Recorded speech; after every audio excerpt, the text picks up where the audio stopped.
Assalamualaikum warahmatullahi wabarakatuh. Bismillahi walhamdulillah. Assalatu wassalamu ala asyrafil anbiya'i wal mursalin wa ala alihi wa ashabihi ajmain, amma ba'd. Qala Allah Ta'ala, a'udzubillahi minasyaitonir rajim. Ya ayyuhallazina amanu taqullaha haqqa tuqatih wa la tamutunna illa wa antum muslimun. Qala Nabi sallallahu alaihi wasallam, ittaqillaha haitsu ma kunta wa atbi'is sayyi'atal hasanata tamhuha wa khuliqan nasa bi khuluqin hasan. Ibu-ibu dan bapak-bapak jemaah pengajian Ahad pagi Masjid Al-Furqan rahimakumullah. Nanti kita memanjatkan rasa syukur kehadirat Allah Subhanahu wa taala,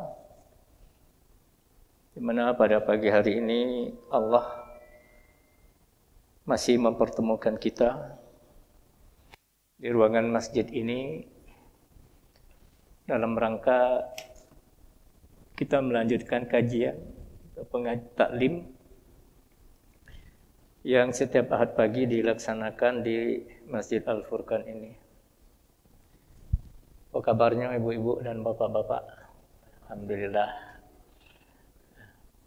Semoga kita semua dalam keadaan sehat walafiat, diberi oleh Allah kenikmatan yang tidak putus-putusnya, dan kita dapat memanfaatkan nikmat itu untuk semakin mengabdikan diri kepada Allah Subhanahu wa taala. Baik ibu-ibu dan bapak-bapak,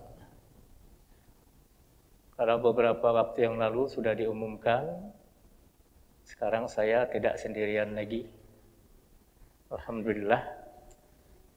Namun sangat disayangkan juga hari ini belum bisa diajak ke pengajian, karena setiap hari Ahad pagi di Kecamatan Sematang Barang itu ada gotong royong yang wajib bagi para pegawai kantor camat sana.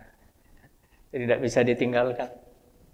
Insyaallah nanti di lain waktu bisa saya mengajaknya. Baik ibu dan bapak-bapak, pagi ini kita akan mengkaji salah satu ayat di dalam Al-Quran, yaitu ayat 153 surat nomor 6, yaitu surat Al-An'am. Tema pagi ini adalah apa dia Bib temanya, Bib?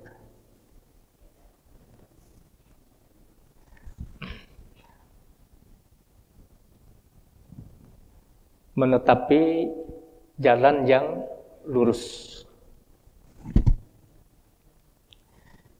Ibu dan bapak-bapak, ayat tersebut berbunyi, wa anna hadza sirati mustaqiman fattabi'uhu wala tattabi'us subula fatafarraqu bikum an sabilih dzalikum wasaqum bihi la'allakum tattaqun.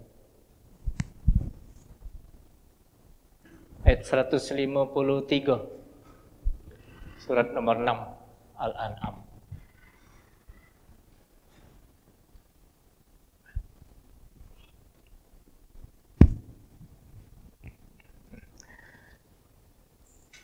Nah, kita lihat dulu pengertian ayat itu, baik pengertian secara perkata maupun pengertian secara umum. Wa anna, dan bahwasanya, 153 surat ke-6 Al-An'am. Wa anna, dan bahwasanya, haza ini sirati mustaqima, jalanku yang lurus. Fattabi'u, maka ikutilah dia.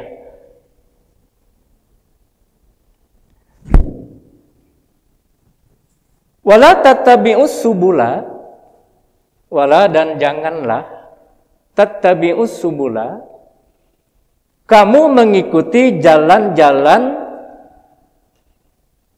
fatafarraqu bikum an sabilih, jalan-jalan yang lain, karena akan mencerai-beraikan kamu dari jalannya.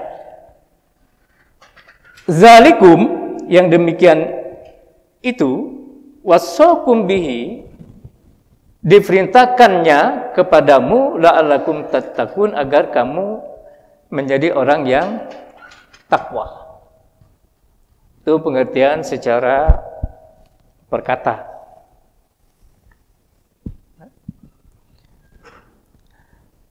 Wa anna hadza sirati mustaqiman fattabi'u, dan bahwasanya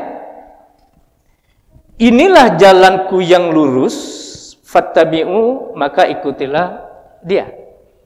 Sirati, jalanku, ku itu kembali kepada Allah. Yah itu, yah mati itu, hitopnya kepada Allah.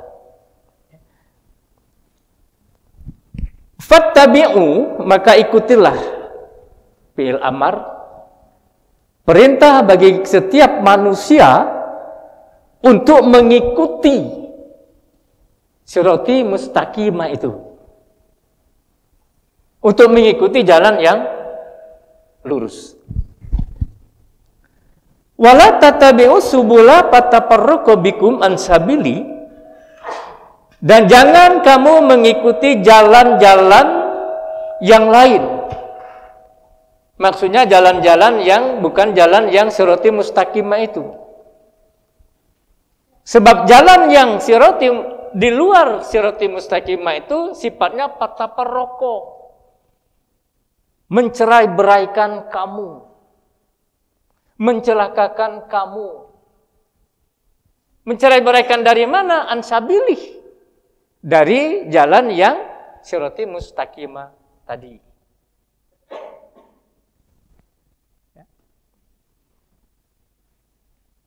Ibu-ibu dan bapak-bapak, ada dua kata yang penting yang kita cermati, harus cermati di dalam firman Allah itu.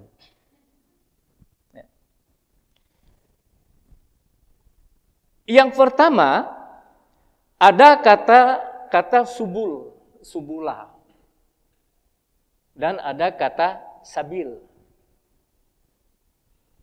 Dua kata ini sama-sama artinya jalan. Subul itu bentuk jamak, bentuk yang banyak.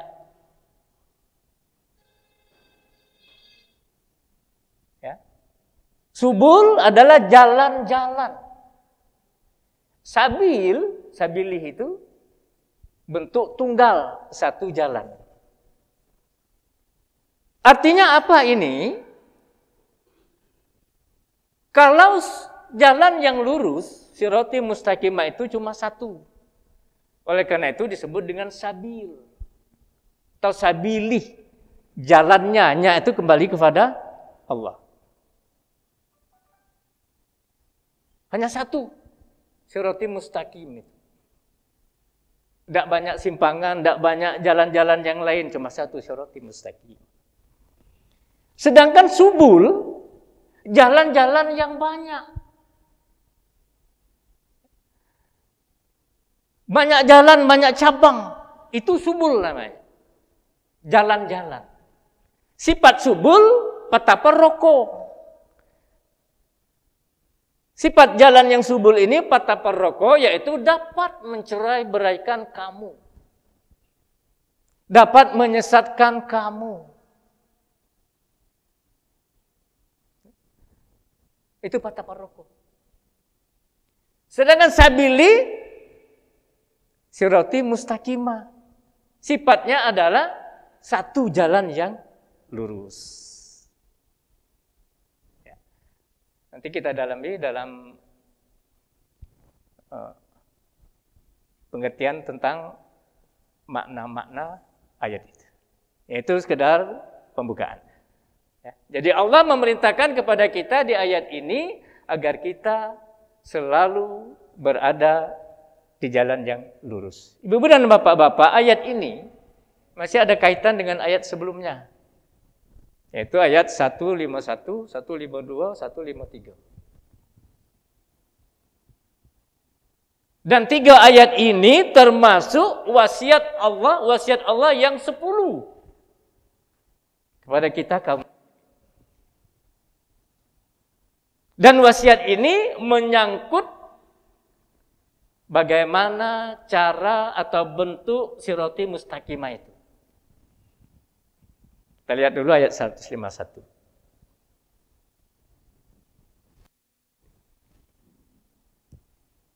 Bengkak pula mata. Sarah melihat Pak Haji.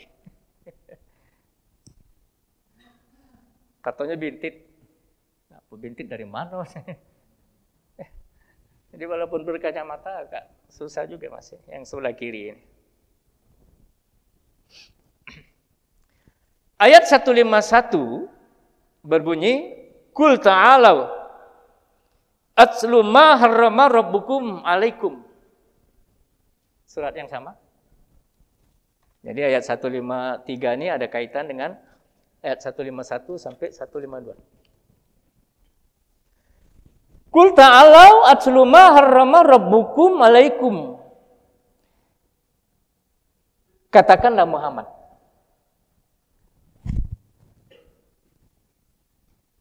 Qul ta'alau atslu ma harrama rabbukum, akan aku bacakan kepadamu apa-apa yang diharamkan oleh Tuhanmu alaikum kepada kamu.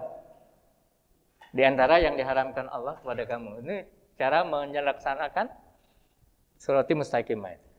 Yang pertama, Allah tusyriku bihi syai'a.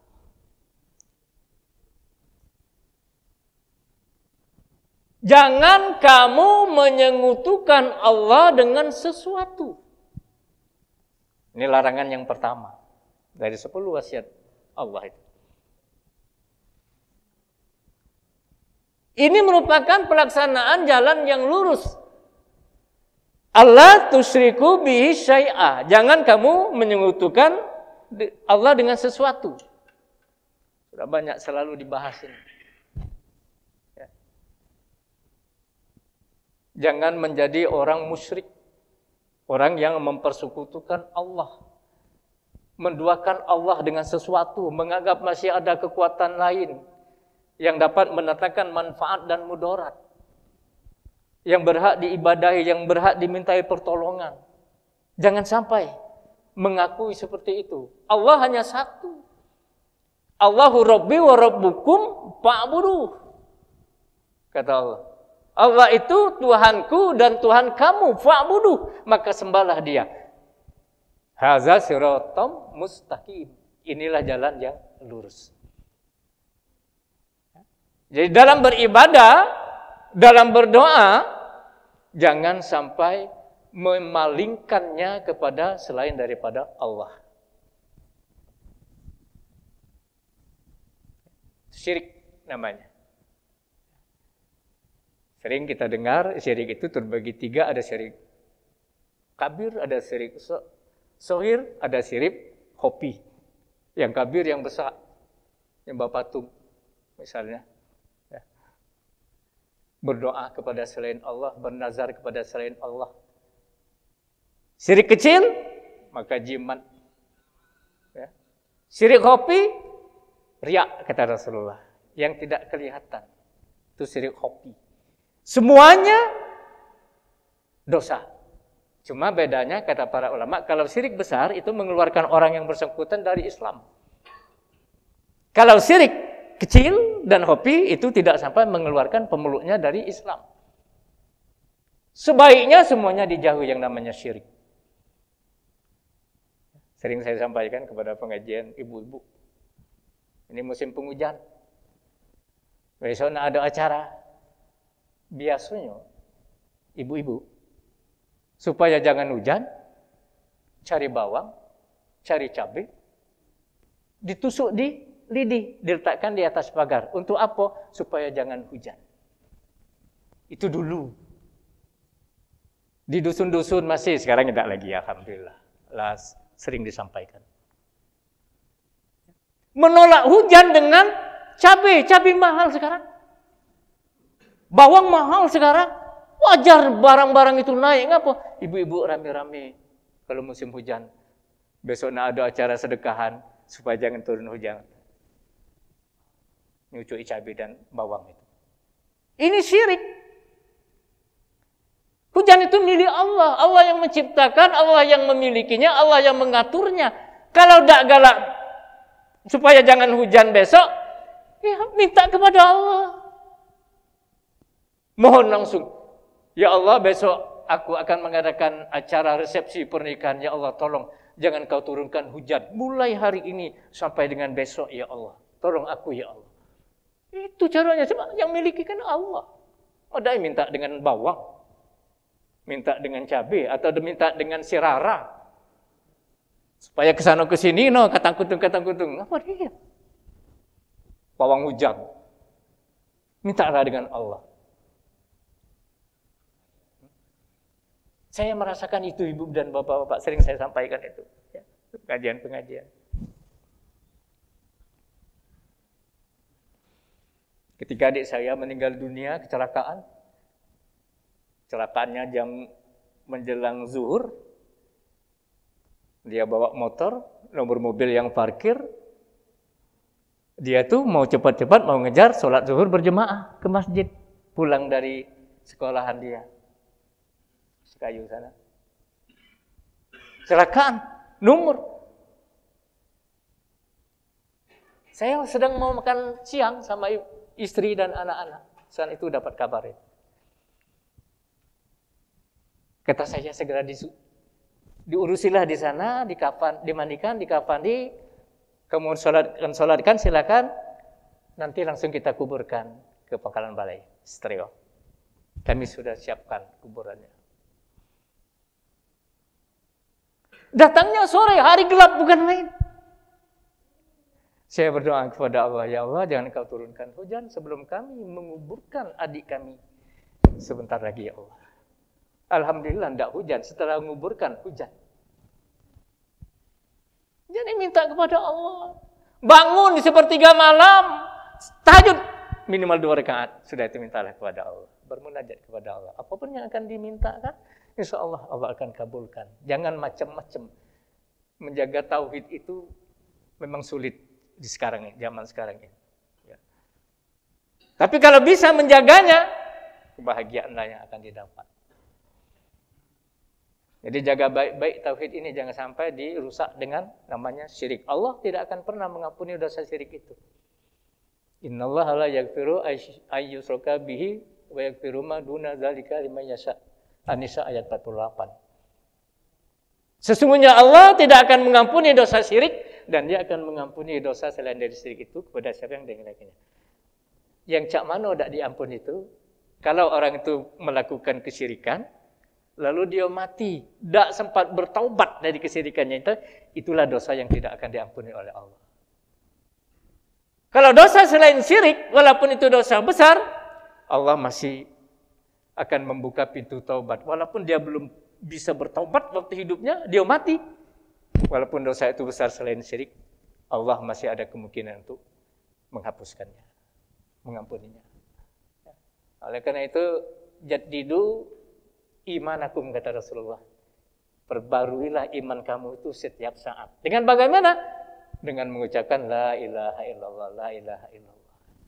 Itu memperbarui tauhid. Siapa tahu dalam kegiatan kita sehari-hari kita terceplos ucapan-ucapan yang mengandung kesyirikan atau perbuatan syirik, maka kita perbarui jaddidu imanakum. Itu yang larangan pertama. Dan itu merupakan contoh sirati mustaqimah. Yang kedua, wabil walidaini ihsana. Ayat 151 tadi masih. Dan berbuat baiklah kepada kedua orang tuamu. Sungguh suatu karunia Allah yang amat besar kepada kita, ibu-ibu dan bapak-bapak. Kita mempunyai kedua orang tua yang penuh kasih sayang kepada kita. Sejak dilahirkan sampai kita dapat berdiri sendiri, bahkan sampai tua sekalipun, orang tua kita masih ada, masih sayang kepada kita. Dan kita tidak akan pernah dapat membalas kebaikan dan kasih sayang orang tua kita itu. Sekarang kita berstatus sebagai orang tua. Dulu kita masih anak-anak, belum berstatus. Sekarang sudah berstatus sebagai seorang tua, bagaimana rasakan kedudukan kita sebagai orang tua terhadap anak-anak kita. Oleh karena itu di dalam surat 17 ayat 23, 24 Allah ingatkan kepada kita bagaimana di antara cara kita berbuat baik itu. Wa qada rabbuka alla ta'budu illa iyyahu wa bil walidaini ihsana imma yablughannaka indakal kibaru ahaduhuma aw kilahuma fala taqul lahumā wala tanharhuma wa qul lahumā qawlan karima. Surat nomor 17 Al-Isra ayat 23 24. Itu ayat 23. Wa qada rabbuka alla ta'budu, dan Allah mewajibkan kamu jangan menyembah Tuhan selain dari Dia. Wa bil walidaini ihsana, dan berbuat baiklah kepada kedua orang tua. Ibu dan bapak-bapak, perintah berbuat baik kepada orang tua selalu bergandengan dengan perintah untuk kita menyembah Allah. Ayat 151 juga begitu. Ya, Allah tusyriku bi syai'a, dirangkaikan dengan wabil walidaini ihsana. Betapa terhormatnya kedudukan orang tua ini, bergandengan dengan perintah kepada manusia untuk menyembah Allah.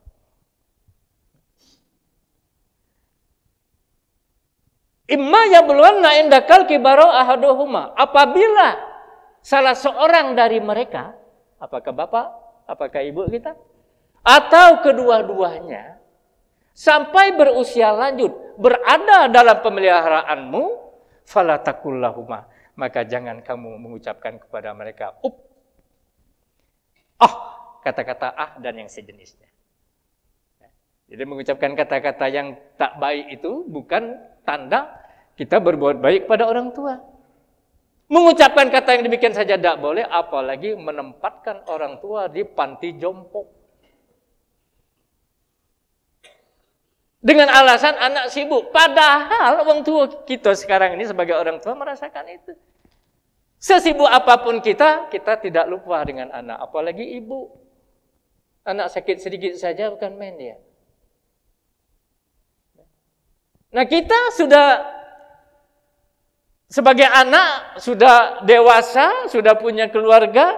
Ini orang tua yang sebelumnya bercita-cita kalau nanti aku sudah tua, tidak bisa ngapa-ngapa lagi, maka aku akan menggantungkan kepada anakku.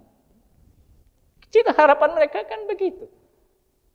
Bukan hanya hidup senang dan sebagainya, tapi walaupun menderita asal dekat dengan anak yang memelihara itu jauh lebih menyenangkan hati mereka. Ini tidak.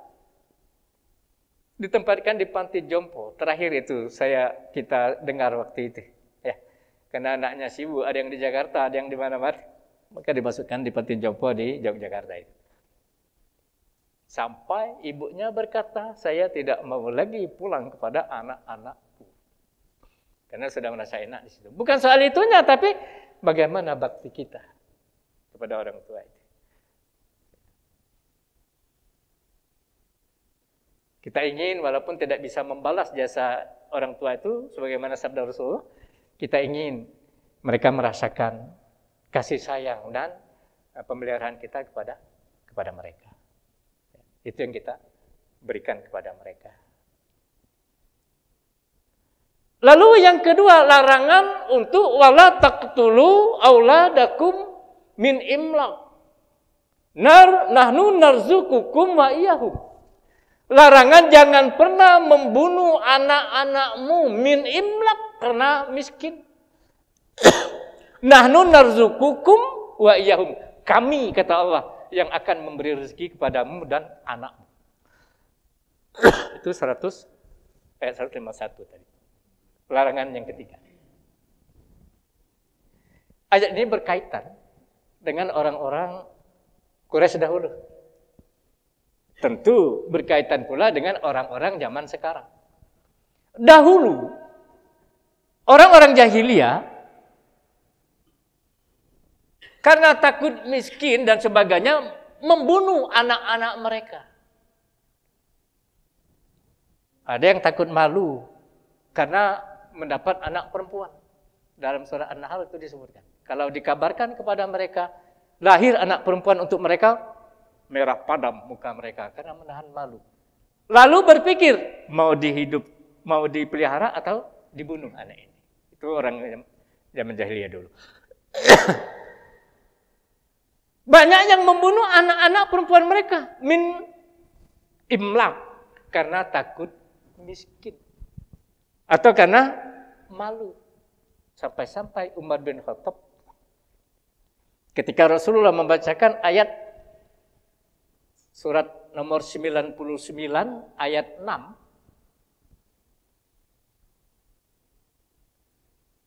yauma idzi yasdurun nasu astatal yuraw a'malahum. Itu ayat 6. Surat Az-Zariyat. Az-Zariyat. Al-Zalzalah 99. Ketika Rasulullah membacakan ayat itu, ibu-ibu dan bapak-bapak, Umar mendengar, lalu dia menangis. Tanya ada Rasulullah, kenapa kau menangis ya Umar? Ayat itu artinya pada hari ini mereka dibangkitkan dari kubur mereka secara berbondong-bondong. Untuk apa? Liyurau a'malahum. Untuk ditampakkan amal-amal mereka. Di dalam buku Hidup Sesudah Mati, karangan Haji Zain Arifin, disebutkan liyurau a'malahum itu artinya nanti di akhirat amal perbuatan kita di dunia ini akan difilmkan, akan ditayangkan, sehingga ditonton oleh seluruh umat manusia sejak Nabi Adam sampai umat hari kiamat nanti. Nonton semua amal perbuatan kita itu. Ini apa dia kalau zaman dulu nonton film terbuka ya di lapangannya dak. Lagi belum ada film-film itu. Oh, kalau ada air mancur kalau dulu di dusun itu. Iya, layar tancap. Barangkali begitu ya. Ditampakkan. Sehingga kita tahu yang maling, oh dia itu maling, cak itu cara malingnya. Yang korupsi, oh cak itu cara korupsinya. Padahal di dunia tidak ketemu-temu. Yang korupsi itu, ngilang tidak keruan. Si anu itu, siapa?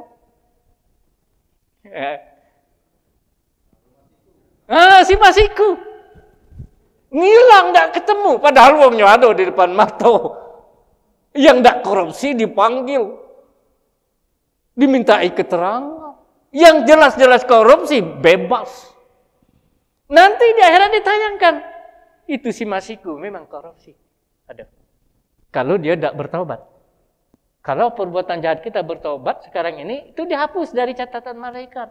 Yang ditayangkan yang baik-baik saja, yang ke pengajian, yang ditayangkan. Yang hapus, yang itu tadi kan sudah dihapus. Itulah perlunya taubat. Berhenti dari perbuatan itu, menyesal, berjanji tidak mengulangi lagi, diiringi dengan perbuatan baik. Itulah taubat. Liyura amalam ditampakkan. Yang buruk, yang baik ditampakkan. Oleh karena itu nanti di akhirat semuanya akan jelas. Tidak ada satupun perbuatan kita di dunia ini yang tidak diketahui. Akhirat akan membukanya. Itu liyura a'malahum itu adalah tahap yang keempat dari cara pengadilan akhirat. Ya, nanti insya Allah kita bahas nanti. Ya. Jadi pengadilan di Padang Mahsyar itu ada 4 tahap. Pertama dengan tanya jawab. Panggil sikok-sikok, Pak Rudi dipanggil. Saya dipanggil. Ya. Ditanya sikok-sikok. Ya. Tidak bergeser telapak kaki seorang hamba sebelum ditanyakan kepadanya 4 hal itu ya. Umurnya kemana digunakan, ilmunya untuk apa digunakan, hartanya dari mana dan kemana digunakan, jasadnya kemana dihabiskan. Dalam hadis yang lain disebutkan kullukum ra'in wa kullukum mas'ulin ar-ra'iyah. Setiap kamu adalah pemimpin dan setiap pemimpin akan ditanya mengenai apa yang dipimpin. Oleh karena itu jangan nak sampai 3 periode, 2 periode baik. Berat pertanyaan pemimpin. Kalau pacak 1 periode baik. Paling berat. Di antara yang berat itu pemimpin, ulama, termasuk aku ini, Ustaz Reza, ulama-ulama yang pandai mengajak orang. Dia ngawi kita itu. Ini berat pertanyaan ini. Ya. Ngajak wong rajin tahajud, dia tiap malam bangunnya siang. Ngajak wong jangan melakukan ini, tapi dia sendiri melakukan. Paling berat para ulama. Ya. Tapi pahalanya juga, kalau ada orang yang buruk jadi baik, maka dia akan mendapatkan pahala yang besar. Jadi Umar bin Khattab nangis ketika mendengar ayat ini. Ditanya Rasulullah, kenapa menangis? Ya Rasulullah, alangkah malunya aku. Alangkah malunya aku nanti di padang mahsyar, perbuatanku mengubur anakku hidup-hidup, ditampakkan oleh Allah, ditonton oleh semua orang. Malu. Dulu sebelum dia masuk Islam, ibu-ibu dan bapak-bapak, Umar bin Khattab pernah mengubur hidup-hidup anak perempuannya karena malu. Lalu kata Rasulullah, orang kafir kalau dia masuk Islam, maka perbuatan dosanya itu dihapus. Ya, pemutihan. Tapi perbuatan baiknya selama dia kafir, sedekah ini, bantu ini, nolong ini, itu tetap diambil, tetap diperhitungkan sebagai kebaikan. Tinggal nambahi baik. Ya, jadi kalau orang kafir banyak berbuat baik, dia masuk Islam, maka perbuatan baiknya itu tetap miliknya. Ya. Baru senang hati Umar. Inilah keuntungan orang kafir. Kalau dia masuk Islam seperti itu. Jangan pula kamu kalau itu kafir dulu. Nah itu. Ya. Yang ketiga tadi, jangan membunuh anak perempuan. Kamu takut miskin, nahnu narzukukum wa iyahum. Kata Allah, kami yang menjamin rezeki kamu dan mereka itu. Dapat anak, anak juga membawa rezeki. Jadi kita dapat rezeki dari Allah, anak juga mendapat rezeki dari Allah. Inilah barangkali keluar pepatah, ungkapan banyak anak, banyak rezeki. Karena masing-masing anak membawa rezeki. Orang dusun dulu kan banyak-banyak anak. Saya sampai 12 beradik. Saya yang tertua. Baru dipanggil Allah baru 1 yang kecelakaan tadi. Jadi masih 11 sekarang. Kalau untuk membuat kesebelasan sepak bola, dapat 1 tim. Kalau lanang galo.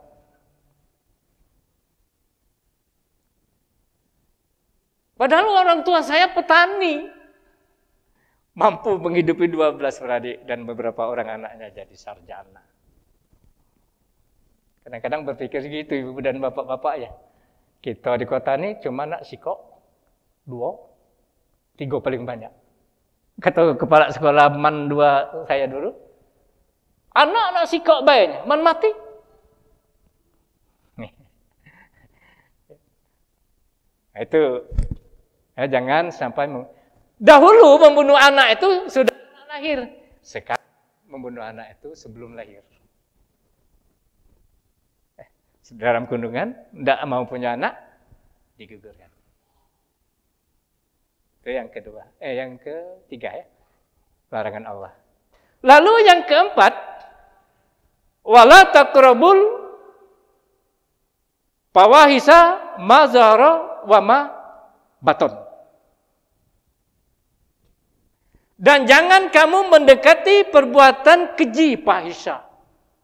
Ma zahara wa ma baton, baik yang nampak maupun yang tersembunyi. Perbuatan keji itu para ahli tafsir menafsirkan adalah zina, homoseks, dan yang sejenisnya. Itu perbuatan keji. Jangan dekati, apalagi sampai melakukan. Mendekati itu, kata para ulama ahli tafsir, jauh lebih luas pengertiannya daripada melakukan. Itulah yang dikatakan oleh Allah kepada Adam, awas jangan mendekati pohon itu. Apalagi sampai memakan buahnya. Dekati saja jangan. Sehingga ada orang yang mengatakan, yang mula-mula pertama makan buah itu kan Hawa. Lalu Adam tidak tega hati. Dia lalu ikut makan juga buah itu. Padahal di dalam Al-Quran disebutkan ayat bahwa keduanya was-wasi oleh setan. Dua-duanya kena goda. Bukan salah Hawa. Dua-duanya kena goda, yuwaswisu, kedua-duanya itu. Nah, jangan didekati perbuatan keji itu, baik yang nampak maupun yang tersembunyi. Jadi perbuatan keji itu ada dua, yang nampak, ada yang tersembunyi. Yang nampak kata para ulama itulah seperti zina, liwat, kemudian homoseks dan sebagainya. Yang tidak nampak, apa yang ada di hati kita, sombong, angkuh, hasad, itu perbuatan keji yang tidak nampak. Baik yang nampak maupun tidak nampak, wala taqrabu, jangan didekati. Itu yang keempat. Lalu yang kelima, apa yang kelimanya? Wala taqtulun nafsal lati haramallahu illa bil haq. Jangan membunuh orang yang telah diharamkan Allah untuk membunuhnya illa bil haq, kecuali dengan benar.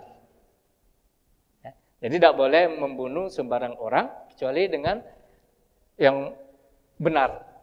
Yang benar ini kata para ulama terbagi kepada pertama, memang orang itu berdasarkan kisos, dia wajib dibunuh. Kemudian orang yang murtad, itu wajib dibunuh. Tapi yang membunuhnya bukan kita. Yang membunuhnya adalah aparat negara yang keputusannya orang ini sudah diputuskan oleh hakim bahwa dia adalah orang yang bersalah. Di luar itu awas, haramallahu alaikum, diharapkan bagi kamu untuk membunuhnya. Lalu ayat 152, wala taqrabu malal yatimi illa billati hiya ahsan hatta yablugha suddah. Awas jangan mendekati harta anak yatim kecuali dengan cara yang baik sampai anak yatim itu berusia dewasa. Mendekatin saja tidak boleh harta anak yatim itu.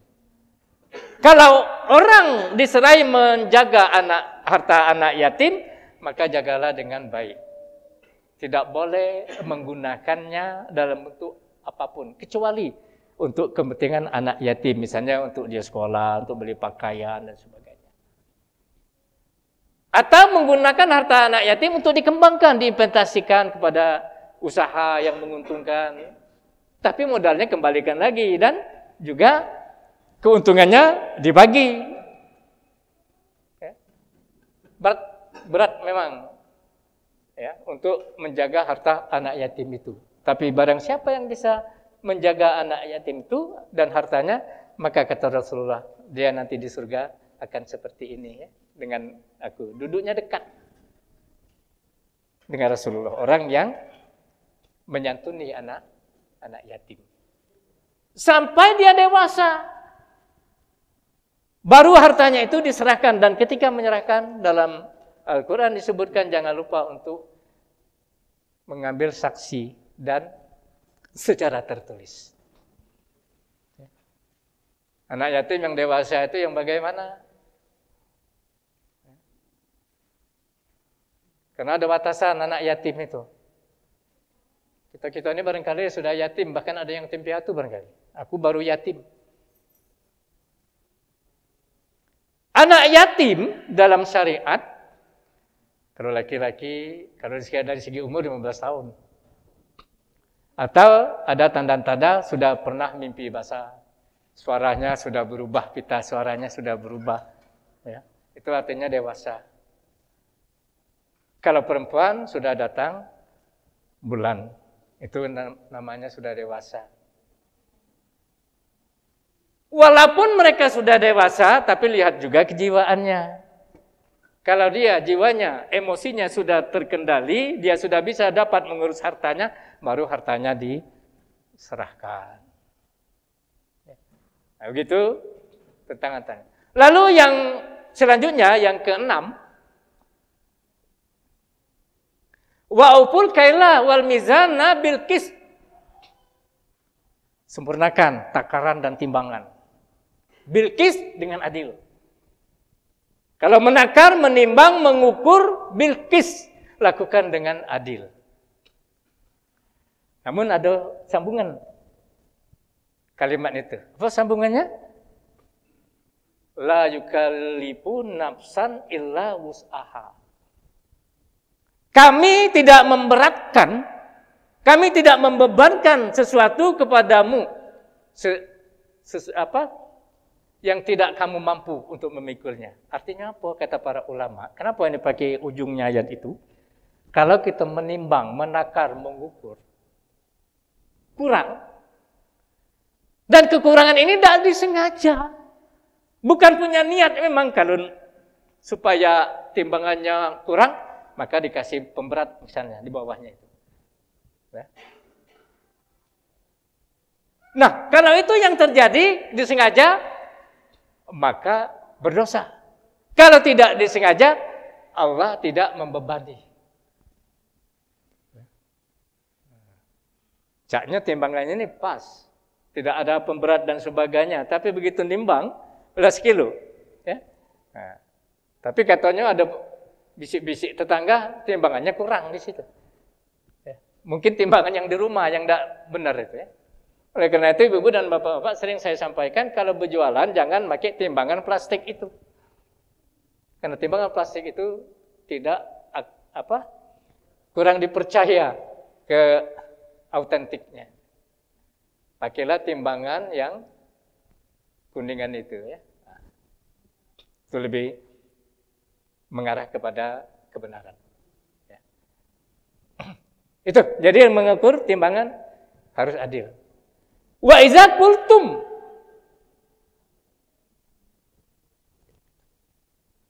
law kana za qurba. Kalau kamu ngomong, berkata-kata, fa'dilu, berkatalah dengan adil. Walau kana za qurba, walaupun kepada keluargamu yang terdekat. Kata para ulama, kalau kita bersaksi, berbicara, hendaknya jujur, dalam hal apa? Dalam hal bersaksi di pengadilan misalnya ya. Dalam berkata-kata mengatakan yang benar. Walaupun itu orang tuamu sendiri. Kalau dia salah, omongkan salah. Jangan dipengaruhi oleh mentang-mentang dia hubungan keluarga dan kita, maka kita mengatakan sesuatu yang tidak benar. Ya. Jangan jadi sambo.